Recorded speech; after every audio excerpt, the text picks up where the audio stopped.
Καλησπέρα, παιδιά. Σήμερα κάνω ένα βιντεάκι για να σας πω 2-3 πράγματα σχετικά με τις γκόμενες στις μέρες μας. Οι γκόμενες χωρίζονται στις κανονικές γκόμενες, οι κοπέλες που τις χαρακτηρίζουσα, και στα ξεκολλάκια και τα τσουλάκια. Λοιπόν, ας μιλήσω για τα τσουλάκια πρώτα που έχω να πω λίγα πράγματα.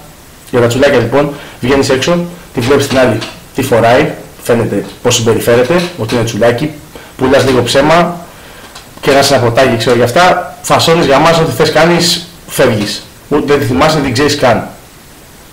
Όταν όμως εσύ θέλεις να κάνεις κάτι πιο σοβαρό, δηλαδή να γνωρίσεις μια κοπέλα και να το προχωρήσεις λίγο παρακάτω, ρε παιδί μου, όχι απλά ένα πείδημα, πιστεύω ότι πρέπει να είσαι ο εαυτός σου, να κάνεις ό,τι εσύ γουστάρεις.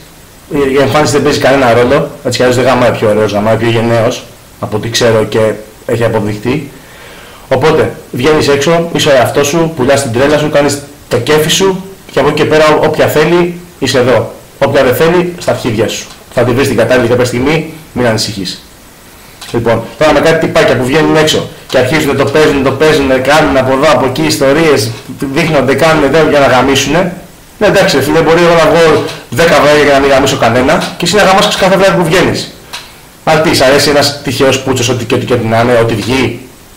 Έτσι, ένα πουτανάκι να γαμά, όχι βασικά, εντάξει, και εμένα μου αρέσει ο τυχαίος πούτσος, ό,τι βγει, να γαμίσω και στην πούτσα μου, γάμισα, τι με νοιάζει. Το θέμα είναι όμως να μην καταπίεσεις τον εαυτό σου, να μην αλλάζεις την προσωπικότητά σου για να γαμίσεις. Θα γαμίσεις με την προσωπικότητά σου, ρε φίλε.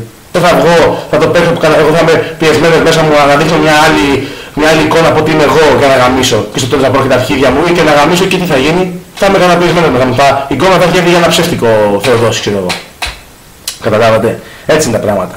Λοιπόν, οπότε κόψτε και στις μαλακίες, γιατί και τους δίνετε αξία, και μετά το παίζουν κάποιες, ξέρω εγώ, ότι εντάξει εγώ γαμήθηκα με αυτόν και το παίζουν, η μύτη τους είναι μέχρι απέναντι, ξέρω εγώ, και μέχρι ψηλά εκεί πάνω. Δεν έχει νόημα. Έχουν καβαλήσει το καλαμάκι της όλες και το παίζουν μια ιστορία. Και οι πιο άκυροι, ξέρω εγώ, σου λέει εντάξει μωρέ, μου την πέφτουν 50 άτομα την ημέρα, τι με νοιάζει. Λοιπόν, χαλαρώστε όλοι και τα δύο φύλλα για να μην σας γαμίσω τίποτα. Σας αγαπώ πολύ, να σας έχει καλά και Παναγίτσα. Φιλάκια.